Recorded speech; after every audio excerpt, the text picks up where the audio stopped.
डर से नहीं, घबराहट से नहीं, चिंता से नहीं, बल्कि प्रेम से।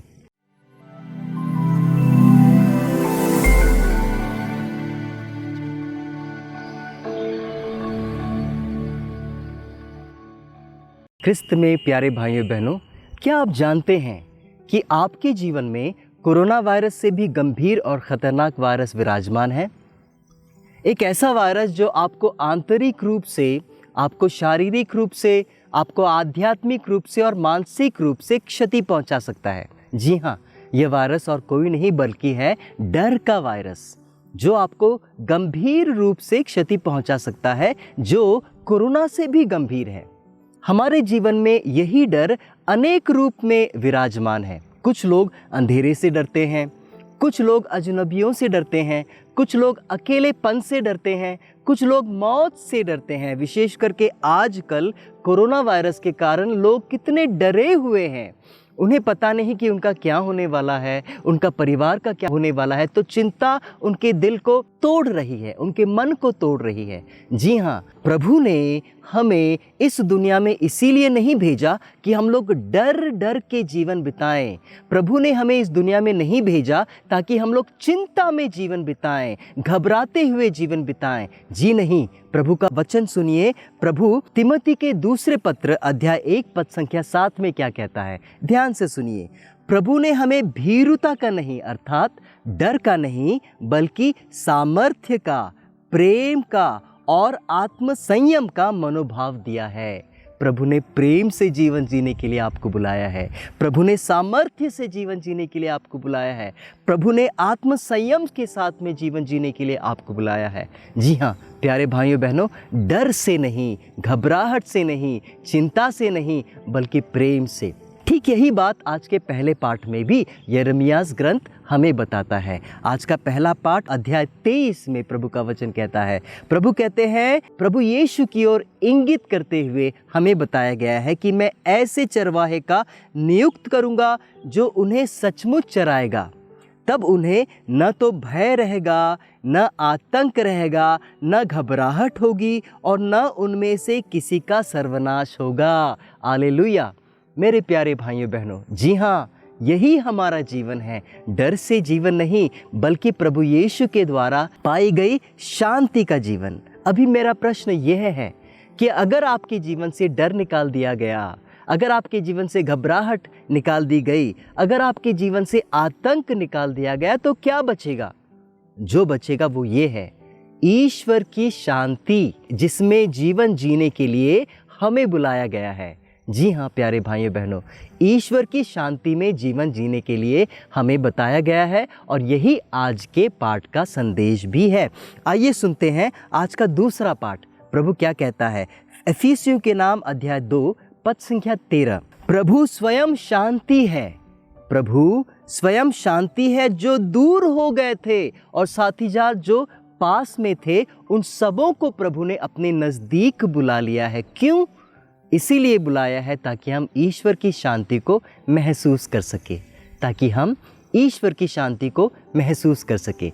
मेरे प्यारे भाइयों बहनों, यही हमारी क्रिस्तीय बुलाहट है। इतना ही नहीं, ईश्वर चाहता है कि यह शांति जो पवित्र आत्मा का वरदान है, सारे जगत में छा जाए। यही शांति हमारे दिल में ही नहीं, बल्कि सारे विश्व में छा जाए। इसके लिए एक वचन आपको मैं पढ़कर सुनाता हूँ। कोलोसियों के नाम अध्याय 3 पद संख्या 15 में प्रभु क्या कहता है, मसीह की शांति आपके जीवन में राज्य करे। इसी शांति के लिए आपको प्रभु के शरीर का अंग बनकर बुलाया गया है। मैं फिर से दोहराता हूँ, आप ध्यान से सुने। प्रभु कहता है, मसीह की शांति आपके जीवन में राज्य करे। इसी शांति के लिए आपको प्रभु के शरीर का अंग बनकर बुलाया गया है। अभी प्रश्न ये उठता है कि हम इस शांति को कैसे प्राप्त कर सकते हैं। प्रश्न ये उठता है कि हम इस शांति में कैसे विराज सकते हैं, यह शांति हमारे जीवन में कैसे आ सकती है। पवित्र बाइबल के वचन के अनुसार मैं 2 तरीके से आपको बताता हूँ। सबसे पहला तरीका है रोमियो के नाम अध्याय 8 पद संख्या 6। संत पौलुस हमें समझाने की कोशिश कर रहे हैं कि यह शांति हमारे जीवन में कैसे आएगी। वो बताते हैं कि हमारा जो शरीर है, हमारा जो जीवन है, हमारा जीवन एक वाहन की तरह है जिसके 2 ड्राइवर है, जिसके 2 चालक है। और पहला चालक जो है वो है हमारा शरीर, दूसरा चालक जो है वो है पवित्र आत्मा। यदि आपके जीवन में अपने चालक के रूप में अपने शरीर को आप अपनाते हो तो बहुत ही बुरा होता है, आपको मौत मिलेगी। साथ ही साथ अगर अपने जीवन में अपने चालक के रूप में, अपने ड्राइवर के रूप में अगर आप पवित्र आत्मा को अपनाते हो तो आपको अनंत जीवन के साथ साथ अनंत शांति भी मिलेगी, ऐसा संत पौलुस कहते हैं। मेरे प्यारे भाइयों बहनों, जो दूसरा रास्ता मैं बताना चाहता हूँ वो ये है कि हमारा जो मन है वो सकारात्मक चीज़ों पर लगाना बेहद ज़रूरत है। जितनी भी सुंदर चीज़ें हैं, जितनी भी सकारात्मक चीज़ें हैं, एक छोटा सा उदाहरण, जब महिलाएं एक साथ आती हैं तो वो क्या बात करती हैं? वे एक दूसरे की चुगली करती हैं, निंदा करती हैं, इस प्रकार की बातें नहीं, लेकिन हमें उस प्रकार की बातों में मन लगाना है जो संत पौलुस हमें बताते हैं, ताकि हमारे जीवन में ईश्वर की शांति आ सके। ध्यान से सुनिए प्रभु क्या कहता है। फिलिप्पियों के नाम अध्याय 4 पद संख्या 8, भाइयों अंत में जो कुछ भी सच है, जो कुछ भी आदरणीय है, जो कुछ भी न्याय संगत है, जो कुछ भी निर्दोष है, जो कुछ भी प्रीतिकर है, जो कुछ भी मनोहर है, जो कुछ भी उत्तम है और प्रशंसनीय है, उन पर मन लगाए रखें। ऐसा क्यों? ध्यान से सुनिए, बाद में संत पौलुस क्या कहता है। संत पौलुस कहते हैं ईश्वर की शांति जो तुम्हारे समझ के परे है, मतलब जो तुम्हारे समझ में नहीं आती है, वह आपके हृदय में, आपके विचारों में प्रभु यीशु के द्वारा विराजमान होगी। क्या आप सचमुच चाहते हैं कि यह शांति आपके जीवन में आए? तो इन 2 रास्तों को अपनाना ज़रूरी है। आज के सुसमाचार में प्रभु यीशु समझ गए थे कि उनके शिष्यों के जीवन में शांति नहीं थी और इसीलिए वो उन्हें चुपके से कहते हैं, आओ एक एकांत जगह पर आकर आराम करो। क्यों आराम करो? क्योंकि आराम करने से शांति मिलती है।